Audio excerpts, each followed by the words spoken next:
세상의 변화를 알아가는 즐거움, 투자로 인생을 바꾸는 사람들, YG 클럽. 지금 고정 댓글을 확인하세요. 반도체 오디세이 책 이야기를 좀 네. 들어보고자 하는데 굉장히 뭔가 교양서, 연대기? 네, 뭐 네. 역사 얘기를 좀 많이 하고 있고요. 예. 왜냐하면 이제 반도체라는 게 좀 어렵잖아요. 어렵죠. 네, 좀 까다롭게 느껴지시고 기술 얘기를 주로 이제 많이 하는 책들이 있는데 저는 그래서 그 이야기의 시작을 중세 시대로 시작을 했습니다. 아니 그래서 저는 오르간하고 카리용 이야기가 나오길래 네. 이게 반도체랑 무슨 관계가 있길래 카리용이 그거더라고요. 큰 교회 탑 위에 있는 네. 종 네. 딩딩 치는데 그거를 여러 개를 엮어서 악기처럼 네. 하던 근데 게 그게 카리용이라 하던데요. 그렇습니다. 그게 카리용이고 그거를 이제 옛날에는 사람들이 했었죠. 그런데 네. 우리 인류는 뭐냐면 좀 자동화된 기기를 만들려고 되게 노력을 많이 했어요. 예. 그러다 보니까 카리용을 자동으로 돌아가게끔 그러니까 시계랑 맞물려 가지고 자동으로 돌아가게끔 하는 장치들을 개발을 했고 그 카리용을 소형화한 게 바로 오르골입니다. 오르골. 오르골도 오르골 여기 태엽 감아갖고 네. 하는 그 오르골이요? 네. 근데 그게 컴퓨터랑 관련이 있다라고 저는 보는 거죠. 왜 관련이 있느냐? 오르골 여러분도 잘 아시는 것처럼 거기 보면은 이렇게 도트가 올라와 네, 있죠. 올라와 있죠. 점이. 예, 네. 올라와 있죠. 그거를 저는 해석을 뭘로 하냐면 그거를 프로그램으로 보는 거죠. 예, 컴퓨터 프로그램과 같은 것들이 이미 그때부터 짜져 있었고 그러면 미리 프로그램한 방식대로 기기가 동작하게끔 이제 만든 게 사실 오르골이 되는 거죠. 그리고 그거랑 또 비슷한 게 이제 뭐냐면 거기서 조금 발전된 것들이 그 기계식 계산기가 이제 나오게 됩니다. 네. 예, 여러분들 뭐 잘 아시는 파스칼이라는 분이 계세요. 네네네. 파스칼 하면은 뭐 파스칼의 삼각형 또는 네. 뭐 인간은 생각하는 갈대다 뭐 이런 철학자로 그 이제 말씀하신 분. 네. 그분이 이제 파스칼인데 원래는 이제 어렸을 때는 수학적인 천재였다 그래요. 예. 그런데 아버지가 그 교회에서 이제 뭐 약간 회계 업무 이런 거를 했었나 봐요. 그래서 계산하는데 너무 어려움을 겪는 걸 보고 아버지를 도와주기 위해서 그 다이얼 방식의 계산기를 만든 거죠. 그러니까 기계식. 예, 기계식 계산기를 만든 거죠. 그래서 그런 인간이 우리도 그렇지만 사실은 이제 계산하는 거 좋아하는 사람 별로 없잖아요. 네. 그래서 기계식 계산기가 나오게 됐고 그리고 이제 그거를 응용해서 만든 것들이 또 뭐가 나오냐면은 방직기가 나옵니다. 방직기. 네. 직물 짜는. 자카드 방직기라는 것도 결국은 그 직물 일종의 프로그램인 거죠. 예. 미리 프로그램되어 있는 대로 그 틀을 넣게 되면 그거에 따라서 직물을 짜는 이런 자동 기기가 나오게 되는 거죠. 그리고 거기서 이제 발전이 돼서 이제 제가 그 책에 보면은 그 에이다 러블레이스라고 하는 네. 인류 최초의 그 컴퓨터 프로그래머라고 하는 분이 이제 나오게 돼요. 그 뭐 수학 천재. 수학 천재죠. 수학 천재고 여성분이고 아시는 분들은 아시겠지만 그 바이런 경이라고 영국의 그 3대 낭만주의 그 시인이 있거든요. 네. 그 바이런의 딸이에요, 사실은. 바이런의 딸인데 뭐 어쨌든 아버지는 뭐 거의 만난 적이 없죠. 왜냐면 바이런이 워낙 바람둥이였기 때문에 그 좀 밖으로 돌았고. 네네, 집안이 네. 그랬네요. 근데 어쨌든 그 아버지의 피를 물려받아서 되게 천재적인 부분을 이제 두각을 많이 나타냈고요. 그 당시에 그 에이다 러블레이스의 가정교사가 아마 대표님도 아실 거예요. 누구였냐면 그 유명한 드모르강이라는 저희 중고등학교 때 드모르강의 법칙이라는 거 배운 적이 있어요. 예. 네, 그 하나도 생각이 안 나네요.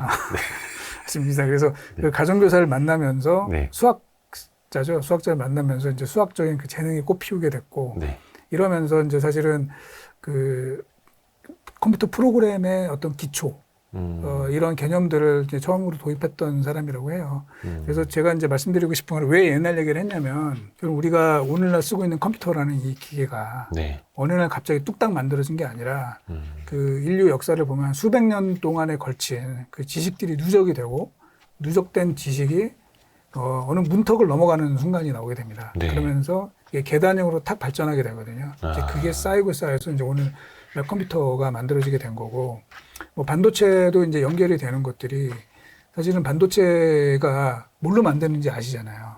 실리콘이? 실리콘. 예. 네. 근데 실리콘이 그럼 뭐냐 이거죠. 실리콘이. 실리콘은 뭐냐면 사실은 지구상에 존재할 때는 SiO2라는 이런 예. 기호식 화학식으로 존재를 하거든요. SiO2가 뭐냐면 모래입니다. 모래. 네. 산화규소. 네. 모래입니다. 근데 모래가 지금 오늘날 우리가 쓰고 있는 이런 모든 전자기기의 핵심 원료라는 거죠. 너무 신기하지 않습니까? 그렇죠. 그래서 이제 제가 거기도 썼지만 그 실리콘의 연금술이라고 표현했어요. 그래서 모래를 가지고 지금 오늘날 우리가 지금 만들고 있는 이 모든 무선 네트워크니 여러 가지 반도체니 컴퓨터니 이런 것들이 현재 만들어진다는 그런 뭐 놀라운 이 마법과도 같은 이야기라고 제가 표현을 했고, 그래서 한번 기술적인 측면에서도 한번 보실 필요가 있고, 그 이후에 주요 인물들 있죠. 예. 이제 실리콘 시대로 넘어와서 미국의 실리콘밸리의 신화를 만들고 또 뭐 애플이라는 회사를 만들고 이런 이제 주요 인물들에 대해서 좀 소개를 드리고, 그다음에 끝으로는 과거에 미국과 일본의 이제 반도체 경쟁, 그리고 거기서 한국이 어떻게 부상을 하게 됐는지, 그리고 이제 오늘날 미국과 중국의 또 다른 이 패권 경쟁 이렇게 흘러간 부분, 그리고 마지막으로 이제 AI로 넘어가는 거죠.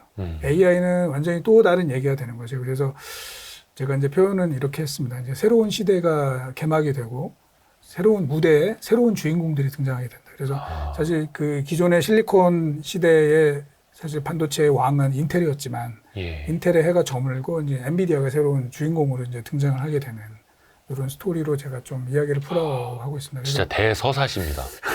아니, 그게 이제 이 책 안에 쭉 흐름으로 있는 거라서 네. 와 이거 구상을 정말 잘하셨네요. 그래서 뭐 좀 어렵지 않게 반도체를 좀 어려워하시는 분들도 그냥 제가 지금 말씀드린 것처럼 이 스토리 라인에 맞춰가지고 한번 보시면은 그냥 어디 가서 이제 이 책을 읽어보시고 나서는 아는 척 할 수 있는 예, 그렇게 좀 이겁니다. 아는 척 하려고 공부하는 거 아닙니까 우리? 아닌가? 근데 이게 역사가 돌고 돈다고 표현을 해야 될까? 어디선가 맞물린다고 보는 게 그 에이다 러브레이스라고 그 수학 천재 소녀 말씀해 주셨잖아요.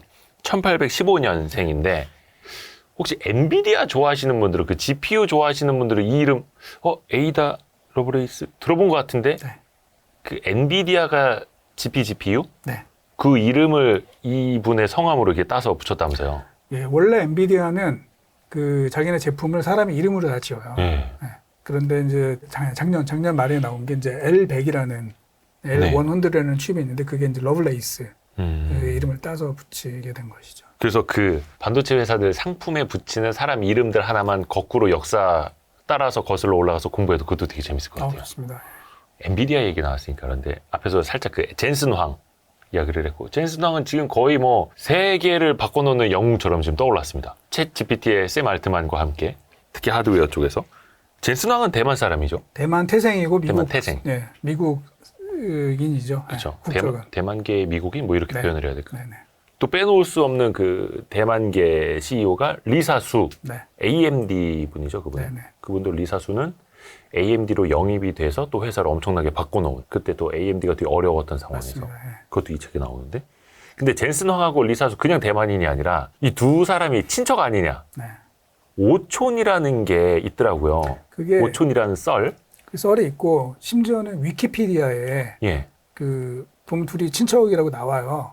아직도 오촌이라고 남아 있던데요. 네, 나와 있어요. 그런데 왜냐면 이제 그 둘 다 대만 남부 출신이거든요. 네.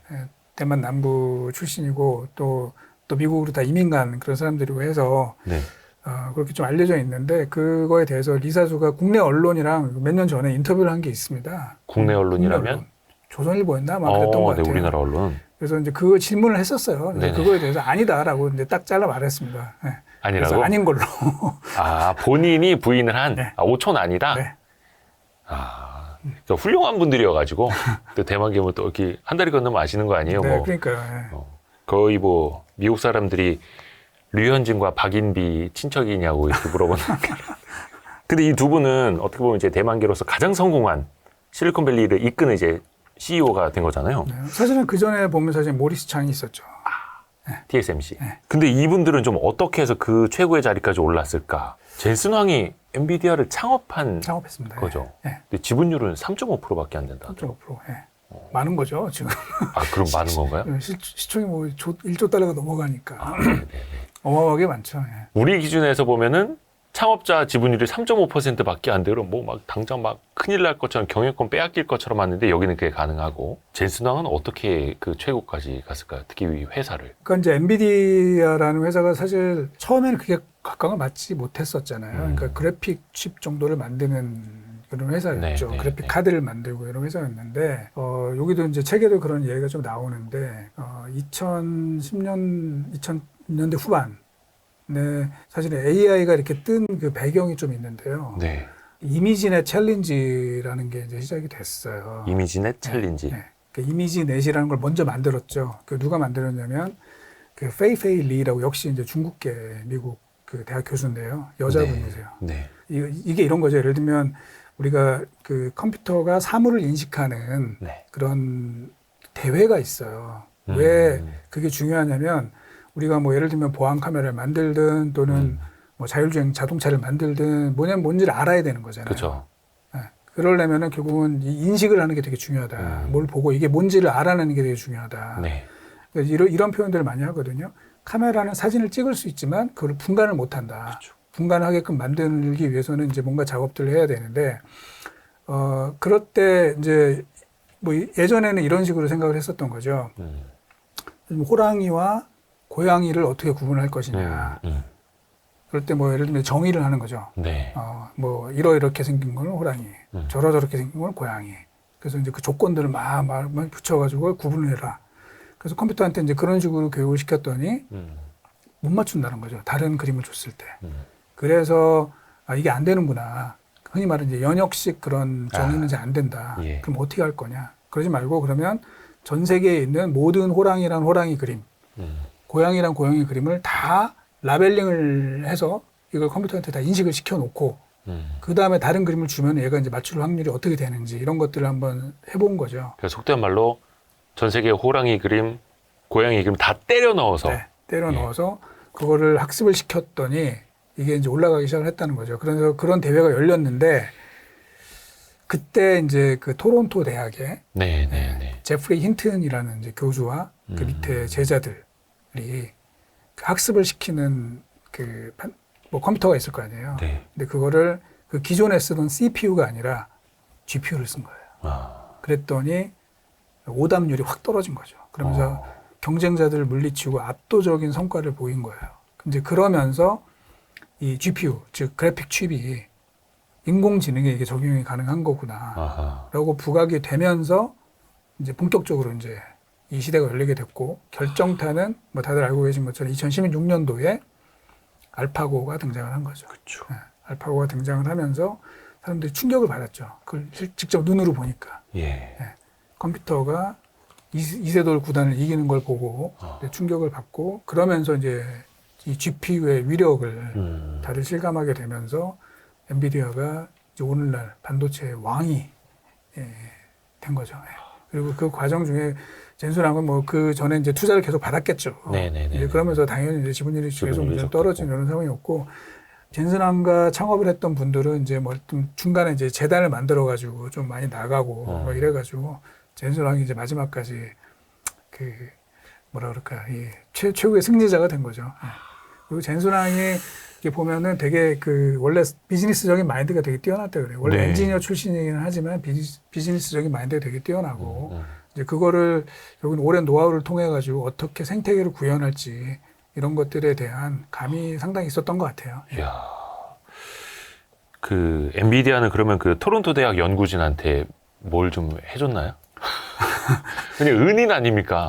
뭐 결국에는 이제 지금 오늘날에 예. 그 전 세계 AI 시장을 이제 좌우하고 있는 몇몇 사람들이 있거든요. 네네네. 그 사람들이 사실은 보면은 그 토론토 대학 출신들의 교수에서 배운 분들 또 한쪽은 스탠포드입니다. 스탠포드의 앤드루 응이라는 분 그리고 아까 말씀드린 페이페이 리 교수도 원래 그 토론토에 있다가 지금 저쪽 그 스탠포드로 와 있거든요. 그래서 다 그 몇몇 분한테 배운 그 제자들이 뭐 샘 알트만부터 해가지고 뭐 일리아스 츠케버 등 지금 현재 오픈 AI를 형성하고 있는 핵심 멤버들이 다 그 사람들의 제자들이에요. 네. 대단한 그리고, 사람들이 많이 나왔네요, 진짜 네. 거기서. 그리고 다 친구들이죠, 그래서 다 친구들이고 그 분들이 제가 볼 때는 현재 세계 AI의 이 시장을 거의 쥐고 흔드는 이런 핵심 멤버, 물론 뭐 다른 분들도 훌륭한 분들이 있겠지만 가장 좀 뛰어난 성과를 보이고 있지 않나라고 보고 있습니다. 대단하네요. 근데 그 젠슨 황은 왜 가죽 잠바만 이렇게 입고 다니는 거예요?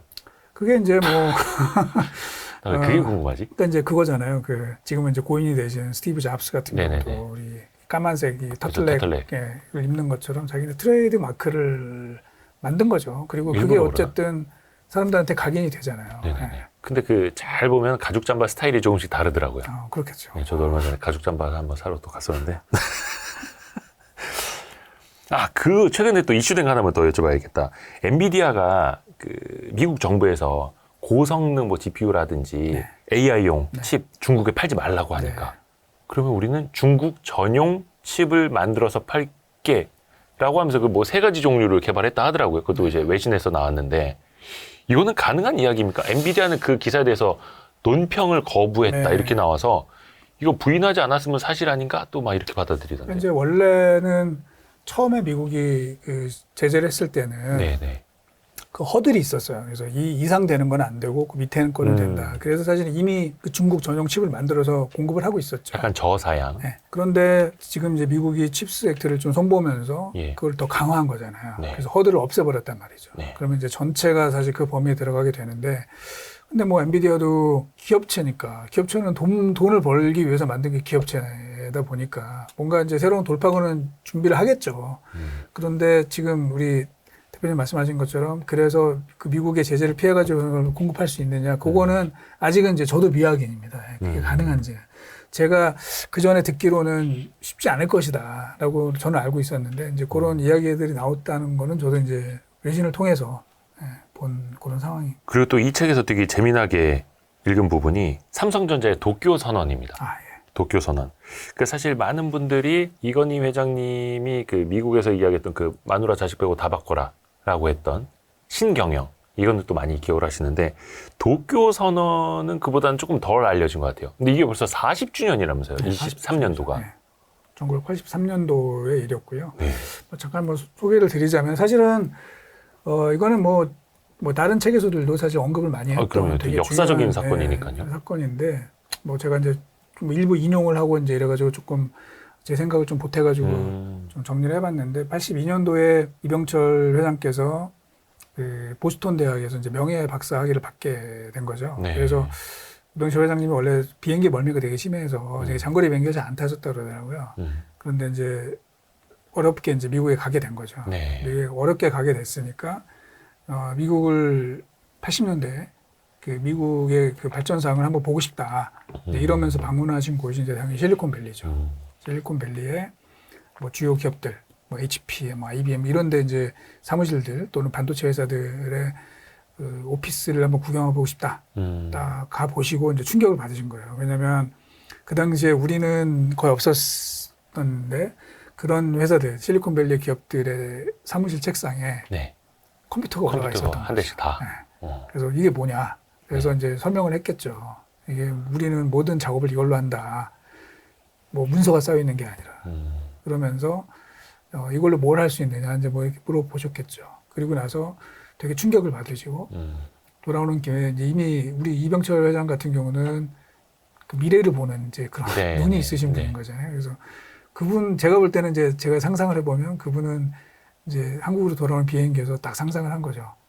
이게 몇십 년 뒤에는 집집마다 이게 다 있겠구나. 그럼 우리는 이제 그거를 만들거나 또는 거기에 들어가는 핵심 부품을 만들어야 되겠구나. 뭐 이렇게 생각을 했었을 것이고, 그럼 그게 뭐냐? 이렇게 물어봤다고 하더라고요. 그랬더니 이제 그게 이제 반도체가 된 건데, 사실은 이미 그때 삼성이 반도체를 하고는 있었어요. 삼성 반도체. 이건희, 당시 이제 삼남이죠. 이병철 회장의 그 아드님이 반도체 회사의 지분을. 뭐 개인 회사였죠. 사실 개인 회사인데 거기에 엄청나게 손해를 보고 있었어요. 그래서 자금이 부담이 되니까 이제 개인 회사였던 삼성 반도체를 당시 이제 삼성전자공업이 인수를 해서 자회사 형태로 이제 두게 됐던 거죠. 그러면서 당시에 삼성 내부에서도 반도체 사업에 대해서 되게 반대 여론이 많았는데 이병철 회장이 돌아오시는 길에 왜 내 아들 이건희가 반도체에 집착하는지 좀 깨닫게 됐고 그 이후에 연말을 보내시면서 일본에서 부상을 한 거죠. 그러면서 일본이 당시에 반도체에서 미국을 넘어서는 그런 일들이 계속 벌어졌고 그러면 우리는 일본을 어떻게 넘어설 수 있을까? 그 방안을 마련해라. 이제 이러면서 삼성의 반도체 계획 프로젝트가 시작이 됐던 것이고 그 보고서를 꼼꼼히 검토하시고 83년 2월 달에 뭐 사돈인 그 중앙일 홍진기 회장한테 전화를 걸어서 이거를 공식화했죠. 그런데 이제 그 당시에 뭐 다들 아시는 것처럼 많은 분들이 반대를 했었어요. 왜냐하면 우리가 뭘 어떻게 하느냐, 한국이 기술도 없는 한국이 이거 돈만 때려다 받고 큰 손해가 나는 거 아니냐, 뭐 이렇게 됐었는데 이병철 회장은 그 반도체가 가지고 있는 특성을 정확하게 간파한 거예요. 왜냐하면 대규모 투자를 통해서 고정비용을 낮추게 되면 고정비용 부담을 낮추게 되면 우리가 미국하고 일본하고 경쟁할 수 있다. 이런 판단을 그때 하셨고 그러면서 대규모 투자 적자가 남에도 불구하고 계속해서 투자를 했고 이제 결국은 성공을 거뒀죠. 물론 그게 다는 아니죠. 그 이면에는 미국과 일본의 반도체 경쟁 그리고 미국이 일본을 견제하기 위해서 일본을 찍어 누르고 네. 또 그 대안으로 이제 한국을 조금 뭐 봐준다고 하긴 그렇고 어쨌든 좀 이익을 이렇게 주게 만드는 네. 이런 일들이 좀 벌어지면서 여러 가지가 잘 맞아 떨어지면서 그 삼성의 반도체 신화가 이제 탄생하게 된 거고 그게 사실 오늘날 우리나라를 먹여 살리는 굉장히 한 축으로 자리를 잡게 된 거라고 볼 수 있죠. 그래서 그 83년도 도쿄 선언이 어떻게 보면 지금의 대한민국 산업 지형도를 만들게 해준 그 완전 밑그림, 스케치 그렇죠. 정도의 시작이라고 네. 보면 되겠고요. 물론 미국과 일본 사이 어떤 그 반도체의 패권 경쟁이라고 해야 될까요? 그러면서 플라자 합의도 있었고 이후에 미일 반도체 협정을 네. 통해서 일본 반도체 기업들이 조금 이제 쓰러져 갔던 네. 것도 또 운이 또 좋았던 네, 거고요. 그렇습니다. 근데 저는 이제 궁금한 게 당시에도 엄청난 투자가 들어갔는데 그것도 그냥 다른 데도 아니고 미국과 일본 기업을 상대로 이 투자를 통해서 이기겠다. 이게 지금 생각해 보면 네. 와 이거 아무나 할 수 있는 생각은 아닐 것 같아요. 그렇죠. 예, 그러니까 저희가 이병철 회장을 저희가 평가 안 할 수 없는 그런 부분이 아닌가 생각을 합니다. 근데 혹시나 그때도 그걸 알았을까요? 이병철 그 선대 회장하고 고 이건희 회장 이게 계속해서 투자가 필요하고 사이클이 있어서 대규모 흑자와 대규모 적자가 반복되는 산업이라는 걸 그 당시에도 이걸 알 수 있을까요? 할 수 있었겠죠. 예, 왜냐면은 삼성이 당시에도 이미 처음에 디램을 만들고 나서 처음부터 성공을 한 게 아니에요. 그 당시에 한국이 디램을 만들겠다고 하니까 이제 일본에서는 싹을 말려야 되겠다고 생각을 해가지고 오히려 일본이 가격을 의도적으로 폭락을 시켰습니다. 왜냐면 삼성 반도체 망하게 하려고. 예, 당시에 일본은 그 삼성이 만들던 제품에 대해서는 이미 그 개발이 다 끝났었기 때문에 그 흔히 말해서 이제 감가상각이 끝난 라인에서 그걸 만들고 있었어요. 근데 삼성은 굉장히 투자가 많이 들어갔기 때문에 비용이 되게 높았죠. 네. 그래서 당시에 64K D램의 삼성전자의 제조 원가가 4달러였는데 네. 일본이 가격을 1달러까지 떨어뜨립니다. 오유야. 그러면 그 당시에 삼성전자의 실제 D램 영업이익률 얼마냐? 마이너스 300%였다는 거죠. 만들면 3배 손해보는 거예요? 네. 왜냐하면 판가가 1달러인데 원가가 4달러니까. 예. 사실은 그 상태가 계속 됐으면 삼성 반도체는 지금 존재하지 않았을 수도 있어요. 그쵸. 예. 네. 그런데 그래서 이제 당시에도 되게 논란이 많았는데 지금 아까 이제 대표님 말씀하신 것처럼 플라자 합의 예. 이게 이제 딱 되면서 일본이 갑자기 엔화가 이제 2배 강세가 되면서 원가 경쟁력이 갑자기 확 떨어지게 됐고 그 뒤 이어서 반도체 협정 이게 만들어지게 된 거고 이제 중간에 사실은 또 다른 사건들이 몇 개가 있었죠. 미국인들의 반일 감정을 자극하는 몇 가지 사건들이 벌어지면서 그게 그때 추진이 됐고 소니 아키오 회장인가요? 거의 뭐 미국 가서도 그냥 목이 뻣뻣해갖고 막 장난 아니었다 하더라고요. 네, 당시에. 맞습니다. 예. 그게 이제 그 책에도 조금 나오는데 그 콩스베르크 사건이라는 게 있었어요. 콩스베르그 사건. 예, 예. 이거 약간 좀 음모론이랑 좀 맥이 닿는 거 아닌가요? 이게? 아닙니다. 음모는 전혀 아니고요. 당시에 이제 조금 설명을 드리자면 간단히 물론 이제 다 그 이 역사적으로, 기업 네. 역사를 보신 분들은 다 잘 알고 계신 사건인데 당시에 이제 역시 미국과 소련의 이 갈등이 또 한 축이었었잖아요. 냉전 시대. 네, 냉전 시대. 그때 되게 중요한 게 뭐냐면 잠수함이었습니다. 잠수함.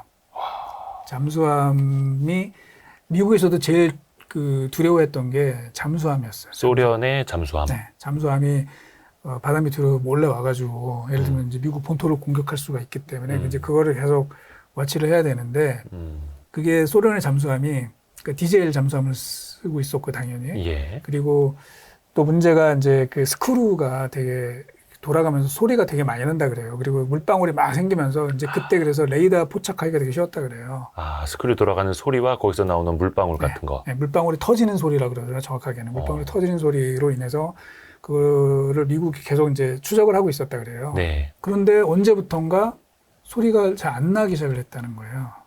그래서 이제 미국이 소련 잠수함이 어디 있는지 계속 알고 있었는데 네. 이제 모르는 일이 발생을 한 거죠. 그래서 그거를 역추적을 해봤더니 네.